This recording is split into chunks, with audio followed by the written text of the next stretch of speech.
ابو رجا نے عمران کے حوالے سے کہا کہ ہم نبی کریم صلی اللہ علیہ وسلم کے ساتھ ایک سفر میں تھے کہ ہم رات بھر چلتے رہے، اور جب رات کا آخری حصہ آیا تو ہم نے پڑاؤ ڈالا، اور مسافر کے لیے اس وقت کے پڑاؤ سے زیادہ مرغوب اور کوئی چیز نہیں ہوتی۔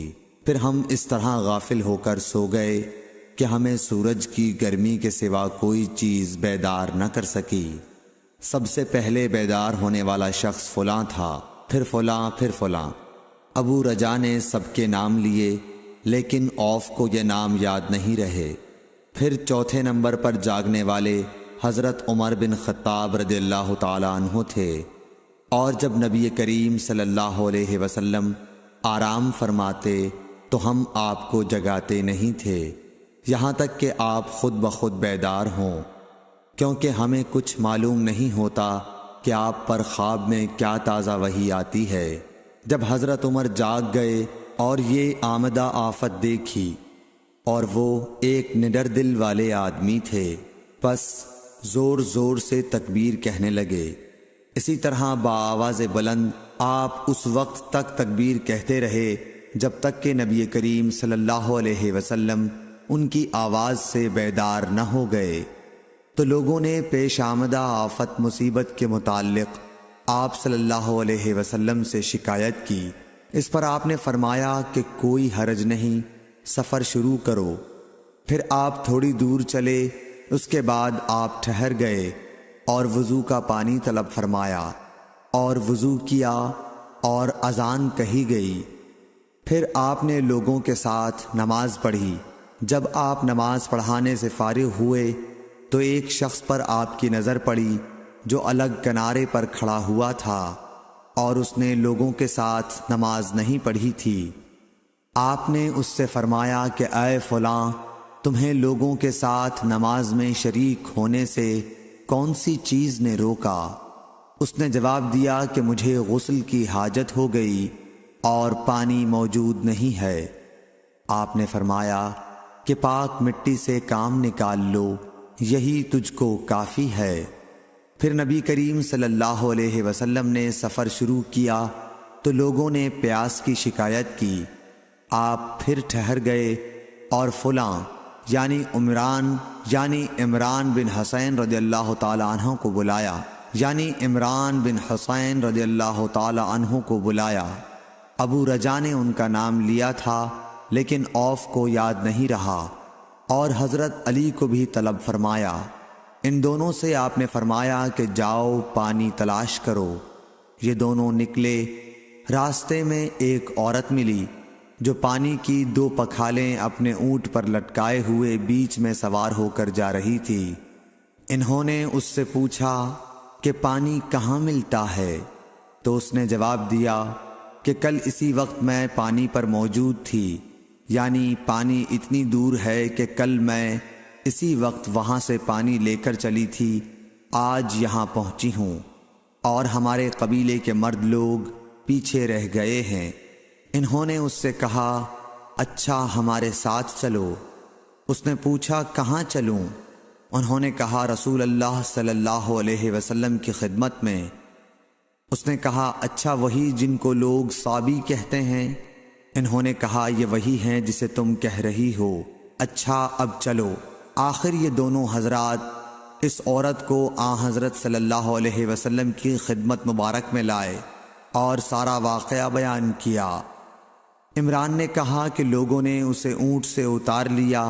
پھر نبی کریم صلی اللہ علیہ وسلم نے ایک برتن طلب فرمایا اور دونوں پکھالوں یا مشکیزوں کے منہ اس برتن میں کھول دیے، پھر ان کا اوپر کا منہ بند کر دیا، اس کے بعد نیچے کا منہ کھول دیا، اور تمام لشکریوں میں منادی کر دی گئی کہ خود بھی سیر ہو کر پانی پئیں اور اپنے تمام جانوروں وغیرہ کو بھی پلا لیں۔ پس جس نے چاہا پانی پیا اور پلایا، اور سب سیر ہو گئے۔ آخر میں اس شخص کو بھی ایک برتن میں پانی دیا جسے غسل کی ضرورت تھی۔ آپ نے فرمایا لے جا اور غسل کر لے۔ وہ عورت کھڑی دیکھ رہی تھی کہ اس کے پانی سے کیا کیا کام لیے جا رہے ہیں، اور خدا کی قسم جب پانی لیا جاتا اور خدا کی قسم جب پانی لیا جانا ان سے بند ہوا تو ہم دیکھ رہے تھے کہ اب مشکیزوں میں پانی پہلے سے بھی زیادہ موجود تھا۔ پھر نبی کریم صلی اللہ علیہ وسلم نے فرمایا کہ کچھ اس کے لیے کھانے کی چیز جمع کرو۔ لوگوں نے اس کے لیے عمدہ قسم کی کھجور، اجوا، آٹا اور ستو اکٹھا کیا، یہاں تک کہ بہت سارا کھانا اس کے لیے جمع ہو گیا، تو اسے لوگوں نے ایک کپڑے میں رکھا اور عورت کو اونٹ پر سوار کر کے اس کے سامنے وہ کپڑا رکھ دیا۔ رسول اللہ صلی اللہ علیہ وسلم نے اس سے فرمایا کہ تمہیں معلوم ہے کہ ہم نے تمہارے پانی میں کوئی کمی نہیں کی ہے، لیکن اللہ تعالیٰ نے ہمیں سیراب کر دیا۔ پھر وہ اپنے گھر آئی، دیر کافی ہو چکی تھی، اس لیے گھر والوں نے پوچھا کہ اے فلانی کیوں اتنی دیر ہوئی؟ اس نے کہا ایک عجیب بات ہوئی، وہ یہ کہ مجھے 2 آدمی ملے اور وہ مجھے اس شخص کے پاس لے گئے جسے لوگ صابی کہتے ہیں۔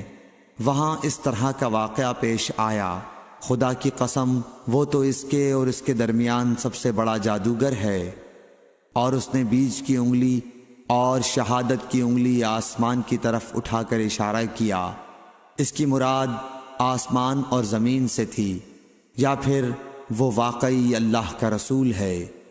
اس کے بعد مسلمان اس قبیلے کے دور و نزدیک کے مشرکین پر حملے کیا کرتے تھے، لیکن اس گھرانے کو جس سے اس عورت کا تعلق تھا کوئی نقصان نہیں پہنچاتے تھے۔ یہ اچھا برتاؤ دیکھ کر ایک دن اس عورت نے اپنی قوم سے کہا کہ میرا خیال ہے کہ یہ لوگ تمہیں جان بوجھ کر چھوڑ دیتے ہیں، تو کیا تمہیں اسلام کی طرف کچھ رغبت ہے؟ قوم نے عورت کی بات مان لی اور اسلام لے آئی۔ حضرت ابو عبداللہ امام بخاری رحمۃ اللہ علیہ نے فرمایا کہ سبا کے معنی ہیں اپنا دین چھوڑ کر دوسرے کے دین میں چلا گیا، اور ابو العالیہ نے کہا ہے کہ صائبین اہل کتاب کا ایک فرقہ ہے جو زبور پڑھتے ہیں، اور سورہ یوسف میں جو عصب کا لفظ ہے وہاں بھی اس کے معنی عمل کے ہیں۔ صحیح بخاری حدیث نمبر 344۔ عبداللہ بن دینار سے روایت ہے، انہوں نے حضرت ابن عمر رضی اللہ عنہما کو یہ کہتے سنا کہ رسول اللہ صلی اللہ علیہ وسلم نے فرمایا، جس نے اپنے بھائی سے کہا اے کافر، تو دونوں میں سے ایک کفر کی اس نسبت کے ساتھ لوٹے گا۔ اگر وہ ایسا ہی ہے جس طرح اس نے کہا تو ٹھیک، ورنہ یہ بات اسی کہنے والے پر لوٹ آئے گی۔ صحیح مسلم حدیث نمبر 216۔ حضرت ابو ذر رضی اللہ عنہ سے روایت ہے کہ انہوں نے رسول اللہ صلی اللہ علیہ وسلم سے سنا، جس شخص نے دانستہ اپنے والد کے بجائے کسی اور کا بیٹا ہونے کا دعویٰ کیا تو اس نے کفر کیا، اور جس نے ایسی چیز کا دعویٰ کیا جو اس کی نہیں ہے وہ ہم میں سے نہیں، وہ اپنا ٹھکانہ جہنم میں بنا لے۔ اور جس شخص نے کسی کو کافر کہہ کر پکارا یا اللہ کا دشمن کہا حالانکہ وہ ایسا نہیں ہے، تو یہ الزام اسے کہنے والے کی طرف لوٹ جائے گا۔ صحیح مسلم حدیث نمبر 217۔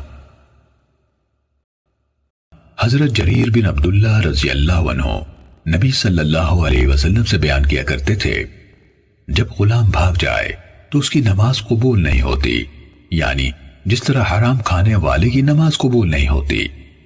صحیح مسلم حدیث نمبر 230۔ حضرت زید بن خالد جوہنی رضی اللہ عنہ سے روایت ہے کہ رسول اللہ صلی اللہ علیہ وسلم نے حدیبیہ کے مقام پر رات کو ہونے والی بارش کے بعد ہمیں صبح کی نماز پڑھائی۔ جب آپ نے سلام پھیرا تو لوگوں کی طرف متوجہ ہوئے اور فرمایا، کیا تم جانتے ہو تمہارے رب نے کیا فرمایا؟ انہوں نے جواب دیا، اللہ اور اس کا رسول بہتر جانتے ہیں۔ آپ نے فرمایا، اللہ تعالیٰ نے فرمایا، آج میرے بندوں میں سے کوئی مجھ پر ایمان لانے والا اور کوئی میرے ساتھ کفر کرنے والا ہو گیا۔ جس نے یہ کہا ہے کہ ہم پر اللہ تعالیٰ کی فضل اور رحمت سے بارش ہوئی ہے، تو وہ مجھ پر ایمان رکھنے والا اور ستارے کے ساتھ کفر کرنے والا ہے۔ اور جس نے کہا کہ ہم پر فلاں فلاں ستارے کے غروب و طلوع ہونے کی وجہ سے بارش ہوئی ہے، تو وہ میرے ساتھ کفر کرنے والا اور ستارے پر ایمان رکھنے والا ہے۔ صحیح مسلم حدیث نمبر 231۔ حضرت ابو موسیٰ رضی اللہ تعالیٰ عنہ سے روایت ہے، انہوں نے کہا میں نبی صلی اللہ علیہ وسلم کے پاس آیا جبکہ میرے ساتھ 2 اشعری اور بھی تھے، ایک میرے دائیں تھا اور دوسرا میرے بائیں، اور اللہ کے رسول صلی اللہ علیہ وسلم مسواک فرما رہے تھے۔ ان دونوں نے آپ سے کوئی عہدہ مانگا۔ میں نے کہا قسم اس ذات کی جس نے آپ کو سچا نبی بنا کر بھیجا، انہوں نے مجھے اپنے دلی ارادے سے مطلع نہیں کیا اور نہ مجھے اندازہ ہی تھا کہ یہ کوئی عہدہ مانگیں گے۔ مجھے یوں لگتا ہے کہ میں اب بھی دیکھ رہا ہوں کہ آپ کی مسواک آپ کے ہونٹ مبارک کے نیچے ہے اور ہونٹ سکڑا ہوا ہے۔ آپ نے فرمایا تحقیق ہم سرکاری منصب پر کسی ایسے شخص کا تعاون حاصل نہیں کرتے یا ہرگز نہیں کریں گے جو اس کا طلبکار ہو، لیکن اے ابو موسیٰ تو عہدے پر جا۔ پھر آپ نے انہیں یعنی ابو موسیٰ کو حاکم بنا کر یمن بھیج دیا۔ پھر آپ صلی اللہ علیہ وسلم نے ان کے پیچھے حضرت معاذ بن جبل رضی اللہ تعالیٰ عنہ کو بھی بھیج دیا۔ سنن نسائی حدیث نمبر 4۔ حضرت ابن عباس رضی اللہ تعالیٰ عنہما سے روایت ہے کہ اللہ کے رسول صلی اللہ علیہ وسلم 2 قبروں کے پاس سے گزرے تو فرمایا تحقیق ان قبروں والوں کو عذاب ہو رہا ہے اور انہیں کسی بھاری کام کہ جس سے بچنا ناممکن ہو کی وجہ سے عذاب نہیں ہو رہا۔ اس قبر والا تو اپنے پیشاب کے چھینٹوں سے نہیں بچتا تھا اور اس قبر والا چغلیاں کھاتا تھا۔ پھر آپ صلی اللہ علیہ وسلم نے کھجور کی تازہ شاخ منگوائی اور اسے چیر کر 2 حصے کر دیا، پھر ایک اس قبر پر گاڑ دی اور ایک دوسری پر، پھر فرمایا امید ہے جب تک یہ خشک نہیں ہوتی ان سے عذاب میں تخفیف کی جائے گی۔ اس روایت کو بیان کرتے ہوئے منصور نے اعمش کی مخالفت کی ہے کہ اس نے یہ روایت مجاہد بواسطہ ابن عباس بیان کی ہے، یعنی مجاہد اور ابن عباس کے درمیان میں طاؤس کا واسطہ ذکر نہیں کیا۔ سنن نسائی حدیث نمبر 31۔ حضرت جابر بن عبداللہ رضی اللہ عنہ سے حدیث سنائی کہ میں نے رسول اللہ صلی اللہ علیہ وسلم کو یہ فرماتے ہوئے سنا جو کوئی اس حالت میں اللہ سے ملے کہ وہ اس کے ساتھ کسی چیز کو شریک نہیں ٹھہراتا تھا وہ جنت میں داخل ہوگا، اور جو اللہ سے اس حالت میں ملا کہ اس کے ساتھ کسی چیز کو شریک ٹھہراتا تھا وہ آگ میں داخل ہوگا۔ ابو ایوب کی حدیث کے الفاظ میں ابو زبیر نے حدثنا جابر نے میں حدیث سنائی کے بجائے عن جابر سے روایت ہے کہ الفاظ سے حدیث بیان کی۔ صحیح مسلم حدیث نمبر 270۔ صلی اللہ علیہ وسلم نے فرمایا میرے پاس جبرائیل آئے اور مجھے خوشخبری دی کہ آپ کی امت کا جو فرد اس حالت میں مرے گا کہ اس نے اللہ کے ساتھ کسی کو شریک نہیں ٹھہرایا وہ جنت میں داخل ہوگا۔ میں یعنی ابو ذر نے کہا چاہے اس نے زنا کیا ہو اور چوری کی ہو؟ آپ صلی اللہ علیہ وسلم نے فرمایا اگرچہ اس نے زنا کیا ہو اور چوری کی ہو۔ مسلم حدیث نمبر 272۔ رسول اللہ صلی اللہ علیہ وسلم نے ہمیں ایک چھوٹے لشکر میں جنگ کے لیے بھیجا۔ ہم نے صبح صبح قبیلہ جوہینہ کی شاخ عروقات پر حملہ کیا۔ میں نے ایک آدمی پر قابو پا لیا تو اس نے لا الہ الا اللہ کہہ دیا، لیکن میں نے اسے نیزہ مار دیا۔ اس بات سے میرے دل میں کھٹکا پیدا ہوا تو میں نے اس کا تذکرہ نبی صلی اللہ علیہ وسلم سے کیا۔ اس پر رسول اللہ صلی اللہ علیہ وسلم نے فرمایا کیا اس نے لا الہ الا اللہ کہا اور تم نے اسے قتل کر دیا؟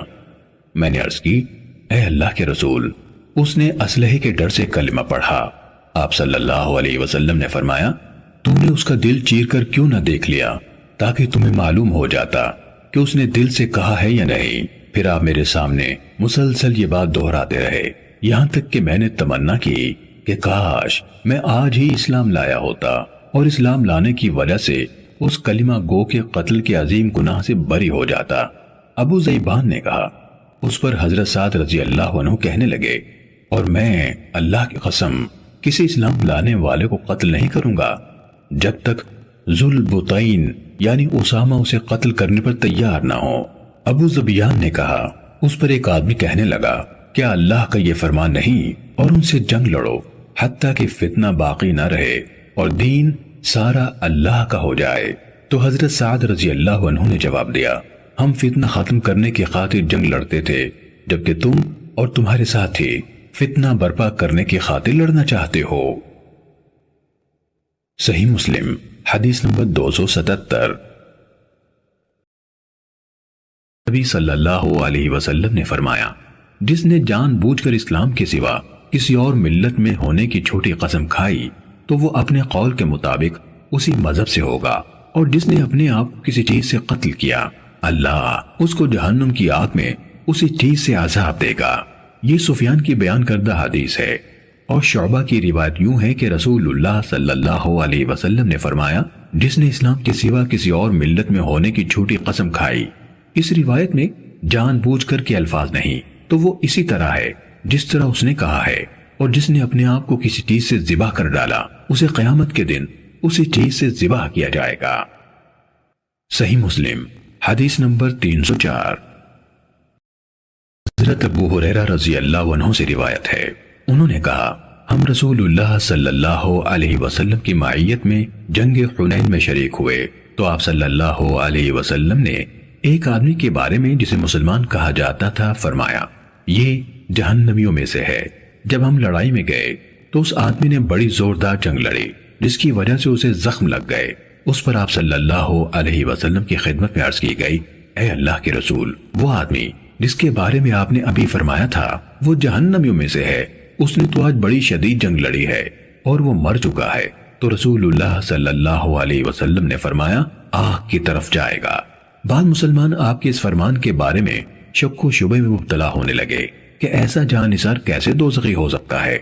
لوگ اسی حالت میں تھے کہ بتایا گیا وہ مرا نہیں لیکن اسے شدید زخم لگے ہیں۔ جب رات پڑی تو وہ اپنے زخموں پر صبر نہ کر سکا، اس نے خودکشی کر لی۔ آپ کو اس کی اطلاع دی گئی تو آپ صلی اللہ علیہ وسلم نے فرمایا، اللہ سب سے بڑا ہے، میں گواہی دیتا ہوں کہ میں اللہ کا بندہ اور اس کا رسول ہوں۔ پھر آپ صلی اللہ علیہ وسلم نے بلال رضی اللہ عنہ کو حکم دیا تو انہوں نے لوگوں میں اعلان کیا، یقیناً اس جان کے سوا کوئی جنت میں داخل نہ ہوگا جو اسلام پر ہے، اور بلا شبہ اللہ برے لوگوں سے بھی اس دین کی تائید کراتا ہے۔ صحیح مسلم حدیث نمبر 305۔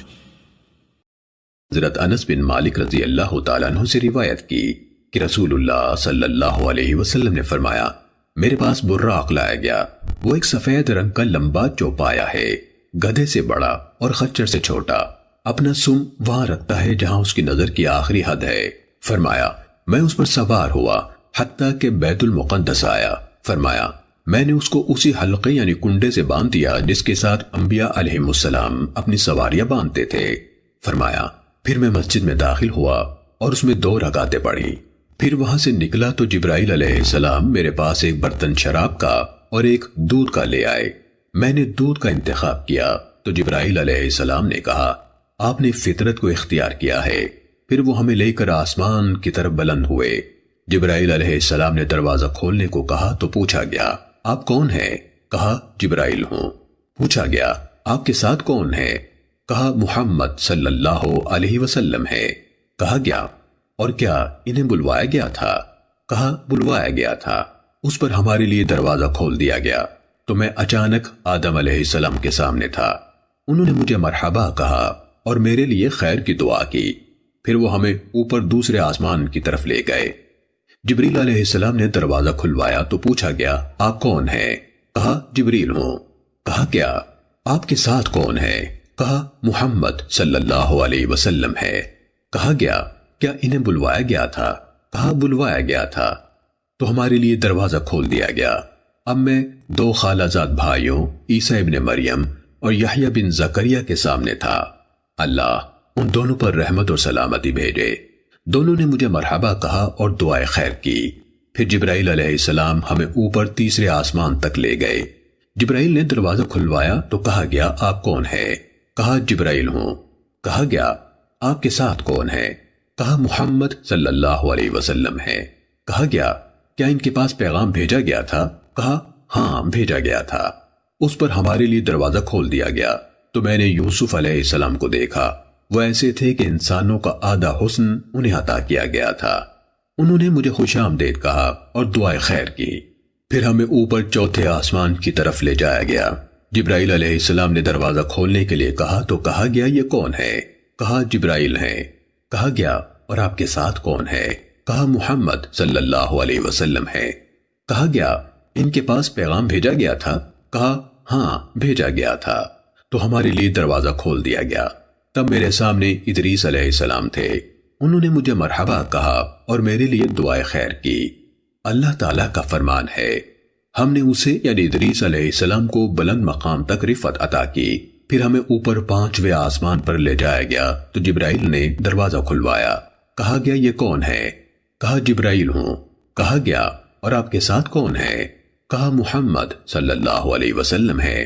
پوچھا گیا ان کے لیے پیغام بھیجا گیا تھا؟ کہا ہاں بھیجا گیا تھا۔ چنانچہ ہمارے لیے دروازہ کھول دیا گیا۔ تب میری ملاقات ہارون علیہ السلام سے ہوئی۔ انہوں نے مجھے خوش آمدید کہا اور میرے لیے خیر کی دعا کی۔ پھر ہمیں چھٹے آسمان پر لے جایا گیا۔ جبرائیل علیہ السلام نے دروازہ کھلوایا تو کہا گیا یہ کون ہے؟ کہا جبرائیل۔ کہا گیا آپ کے ساتھ کون ہے؟ کہا محمد صلی اللہ علیہ وسلم ہے۔ پوچھا گیا کیا انہیں پیغام بھیجا گیا تھا؟ کہا ہاں بھیجا گیا تھا۔ تو ہمارے لیے دروازہ کھول دیا گیا۔ تب میری ملاقات موسیٰ علیہ السلام سے ہوئی۔ انہوں نے مجھے خوش آمدید کہا اور دعائے خیر کی۔